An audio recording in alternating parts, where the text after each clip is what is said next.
Resident Evil 2 is a game that I grew up with. A game that has tone ranging from the truly absurd But you should be safe inside here. I'm keeping a close eye on things.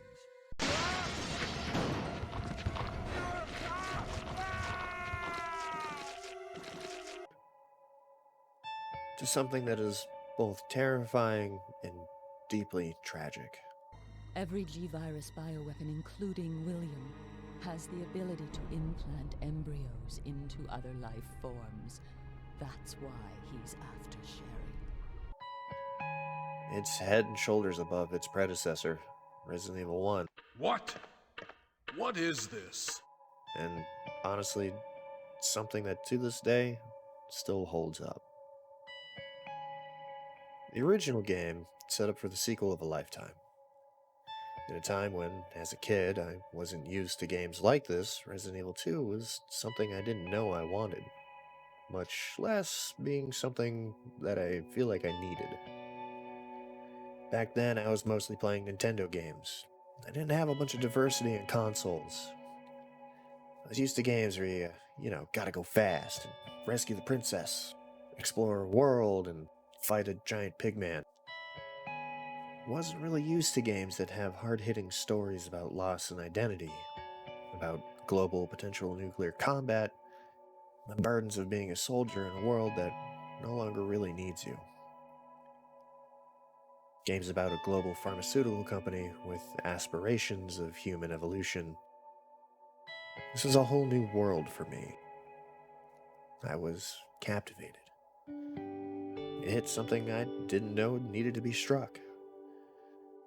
It started my love for all things horror and caused me to look at things in a different way. It showed me that not everything is as it seems, and that sometimes certain things are out of your control. Like turning down a hallway and being met with this. More often than not, though, the real horror, the real villains, are the people behind the scenes.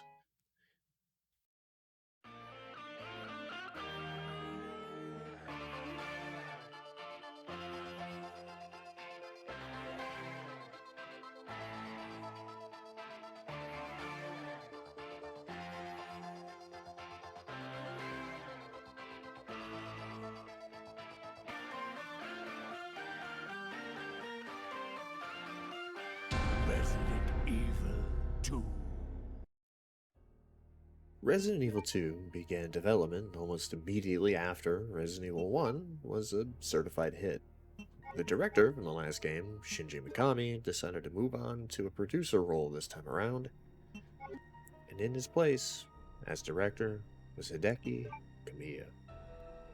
With Kamiya at the helm, things went pretty smoothly for a while, until the development team decided that Resident Evil 2 just wasn't up to par.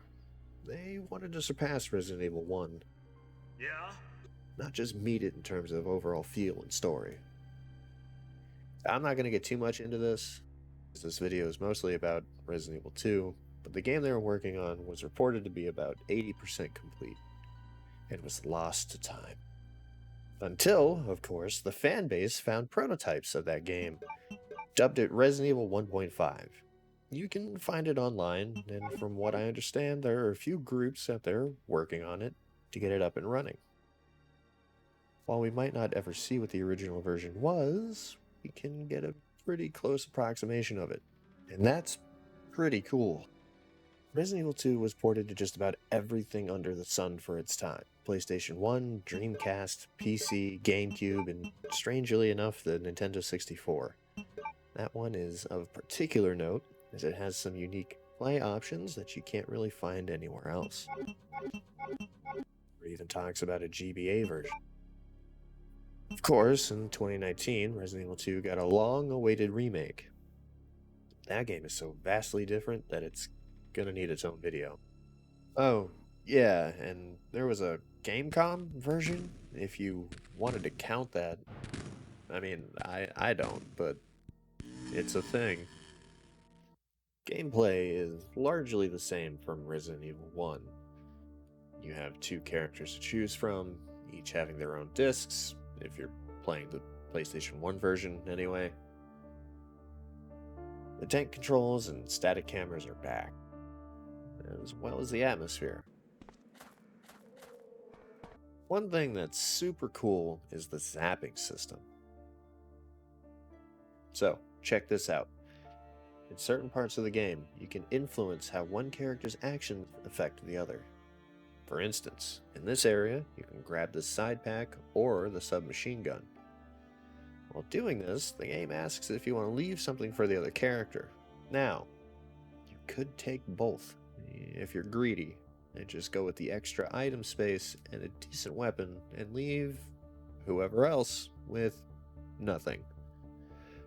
Or you can be a good person and really help yourself out by spreading the wealth. There are a few other points like this in the game, but I'll leave them to you to find out. Both Leon and Claire have 2 stories. An A scenario and a B scenario. Scenario A is a little longer and is also a bit easier, all things considered, while Scenario B is a little more difficult for a few reasons. One of which is, well, after a certain point, this happens.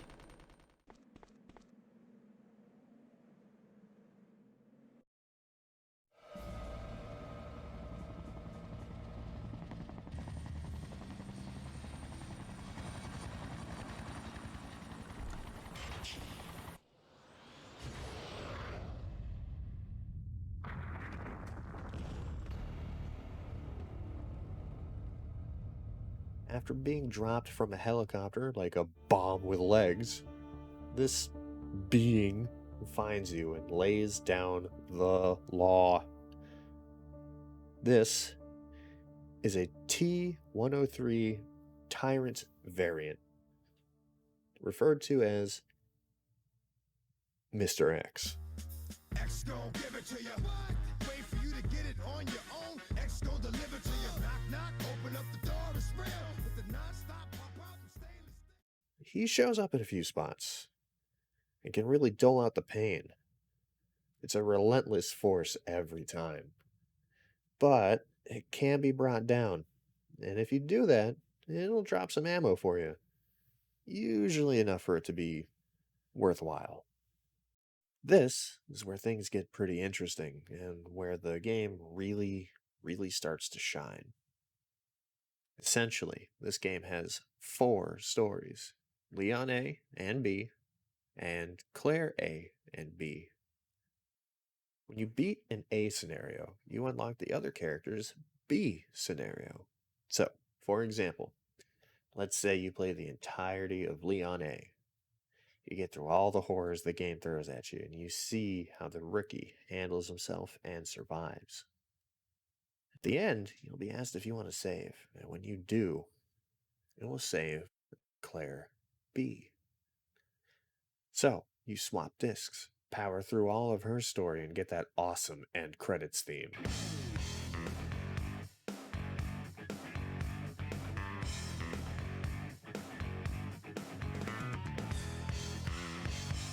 You have just beaten Resident Evil 2 and are now only about halfway done with the game as a whole. Which means, if this was too much for you, and I mean this game has some pretty decent scares, but you still have a whole other half to go. And to add insult to injury, technically you played the non-canon version, so yeah, time to boot up Claire A.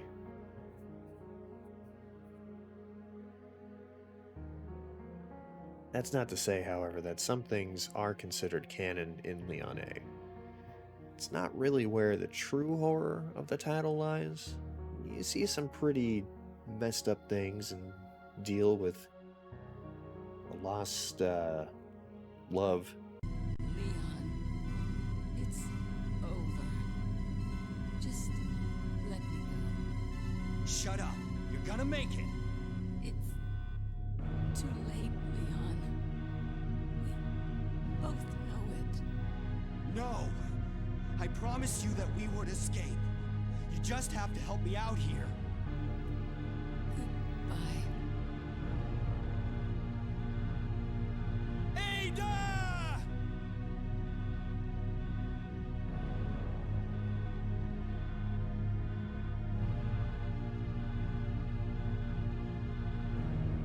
No.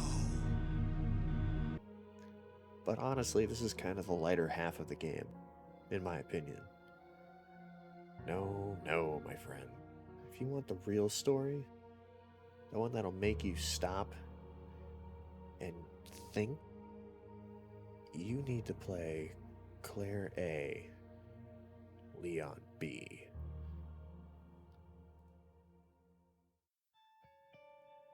This is where the game truly starts and ends. Claire finds herself in Raccoon City looking for her brother Chris, who, as far as we know, should still be around somewhere. And Claire is worried. Upon entering the city, it doesn't really take long for her to find the chaos. She meets Leon, and the story unfolds as you play. Things start out about as innocently as they can given the circumstances. You are tasked with escaping the city by any means. Zombies everywhere and other abominations show up looking to take a nice bite out of you.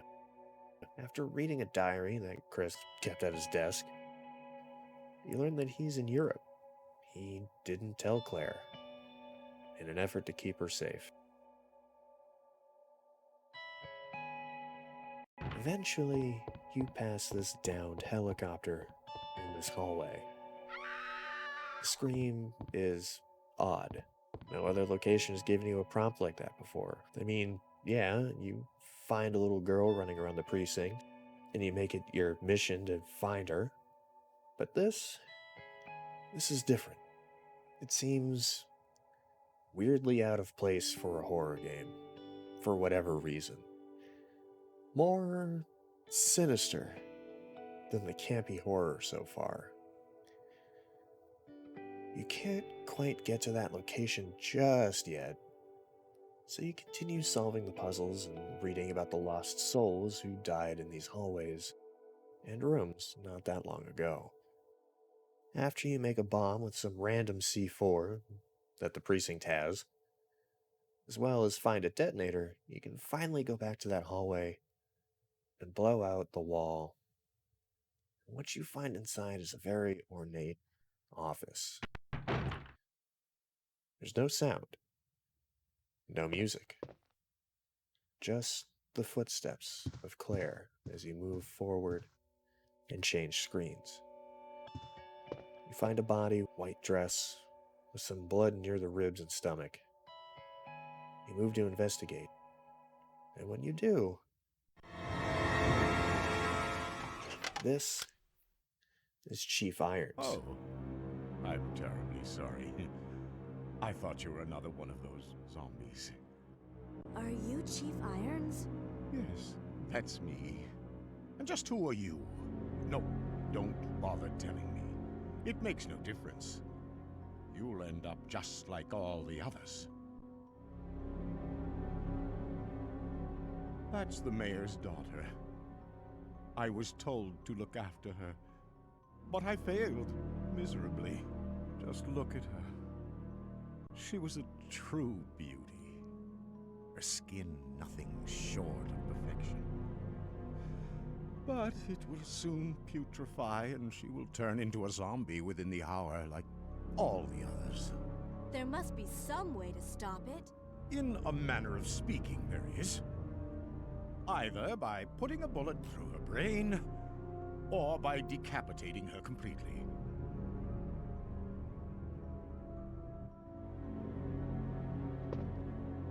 And to think that taxidermy used to be my hobby. But no longer. Please. I'd really like to be alone now. At first, he comes off as solemn and somewhat sympathetic.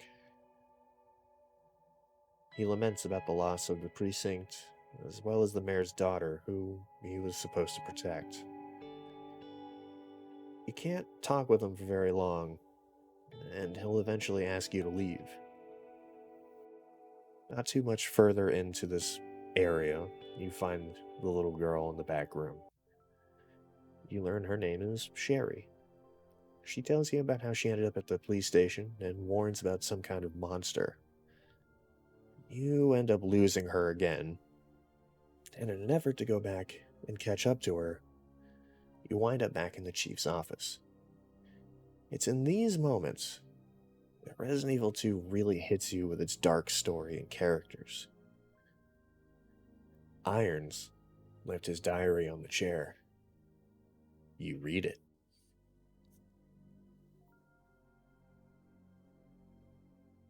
The sick lines of a man who we now know is more of a monster than even the liquor. This terrified me as a kid.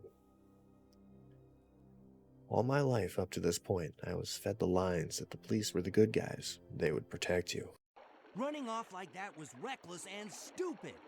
Look, Ada, as an officer, it's my job to look out for you. They are the adults. This is a plot line that I come back to and think about even still. It shows that anyone is capable of something truly evil, regardless of whatever title they have.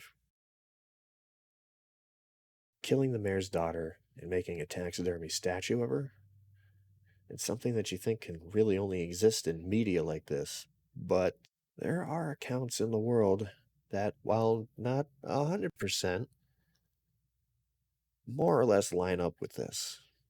They're close enough that it really makes you think. And the thing is, there's still more beyond this. So you've made it this far. Not bad, girl. But I'm not letting anyone leave my town. Everyone's gonna die. Calm down, Chief. What happened? Shut up! You couldn't possibly understand what's happened. Those monsters from Umbrella have destroyed my beautiful town. How could they do that to me after everything I've done for them? So it's true. You have been working with Umbrella. Then you must know about the G-Virus. What is it? Tell me! If you must know, it's the agent that can turn humans into the ultimate bioweapons. Superior to the T-Virus in every way. Dr. William Birkin is the genius behind the project. William Birkin. I'm sure you've already seen his little girl running around here somewhere. Sherry, isn't it? In case you haven't already figured it out. The monster that's been tearing my precinct apart is yet another product of the G-Virus. An ultimate bioweapon. Umbrella must be trying to cover its tracks. But if I have to go, I'm going to take you with me. Irons, as you find out, caused all the panic in the RPD. He was systematic in killing everyone he could, falsifying reports, moving vital equipment and supplies, all because he was betrayed by the company that had been sending him bribes.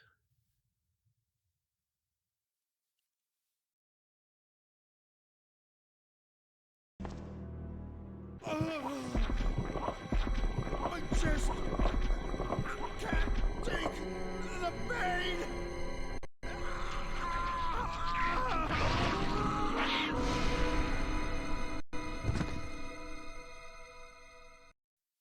That's not to belittle the other darker points in this game. That little girl, Sherry, her parents work for Umbrella, a company that, as you play more and delve deeper into the game, have a ludicrously large secret lab under the city. The outbreak began because Umbrella wanted to keep as much of William Birkin's research and updated virus samples as possible. That backfired. The virus leaked into the city's water supply, It spelled doom. Entire population. Sherry gets ignored by her mother, gets told to go to the police station because it's safer than just about anywhere else. But we met Irons. If that's the head of the police station, honestly, how safe can that place even be? He's not exactly the kind of guy who would risk life and limb for anyone except himself. Sherry's mother, Annette, more or less leaves her daughter to die. Work is more important. Protecting the G-virus sample is more important. While she does get something of a redemption, it's too little too late. Sherry gets infected. Her life hangs in the balance as you move in the secret lab to make a vaccine.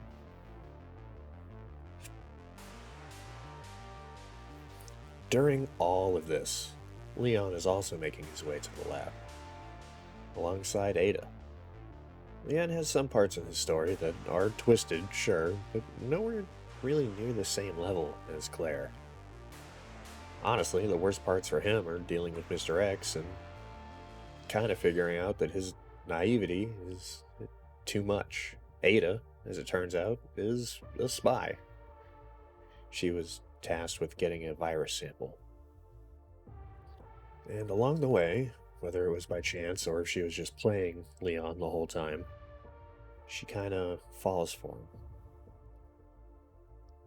She ends up sacrificing herself to save Leon, and in doing so activates the self-destruct.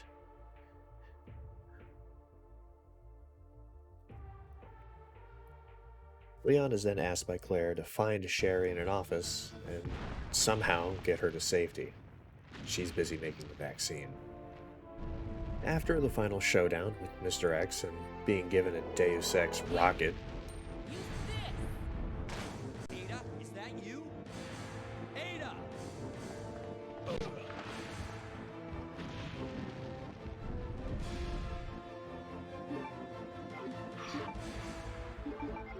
you get a good one-liner. Game over.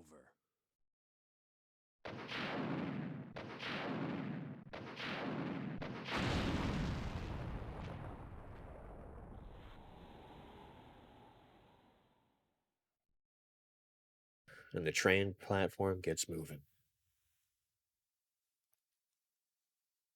Claire gets the vaccine synthesized, fights off Birkin for the final time, barely makes it to the train, and all is fine. Sherry gets cured and the game ends.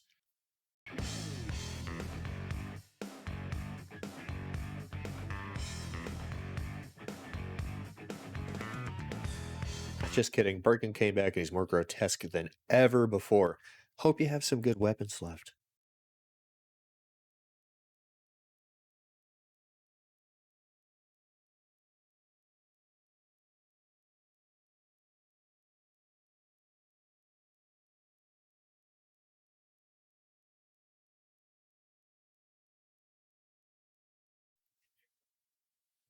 For as much as this game is remembered for its goofy story and gameplay, the theme are what still stands strong to this day. It might be a bit ham-fisted here and there, but I think we can all agree that it's something worth experiencing in its original version. The body horror is scary, the monsters terrifying, but the people, they are what really move the plot of this game. They're what give the game its weight, and the themes, the relevancy.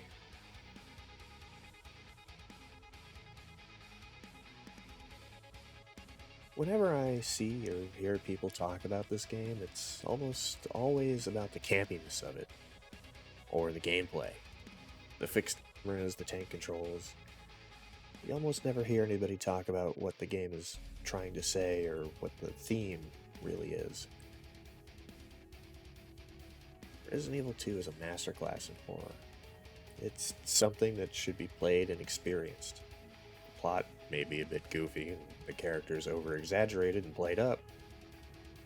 But the idea that the worst monsters out there might be the people you see day to day, not to be paranoid, but that's something that still sticks with me. And yeah, there are probably other forms of media and games out there that have done the same message and honestly probably did it a little better. But Resident Evil 2 was my first experience with that.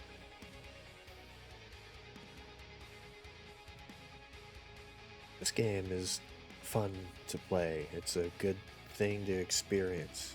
You'll get some scares here and there from the whole gameplay thing, but you want the deeper fear, the deep scares, you need to read the files, get immersed, see what the ideas and themes the writers were going for truly are. Resident Evil 2 is a game that has stood the test of time, and one that gives you more and more to appreciate as you put in the time. Its fear comes not only from the monsters, but the dark side of human. It's why you should play Resident Evil 2. Hey, it's up to us to take out Umbrella. Hey, if you made it this far into the video, thank you. I appreciate it. Here is where I'm going to do the typical YouTube stuff. Like, comment, sub, and share this thing around. I'm trying to get more into a flow for this. Try and update a little more regularly, than once every blue moon. But for now, let's just take it one step at a time, huh? Thanks for coming. I look forward to seeing you in the next one.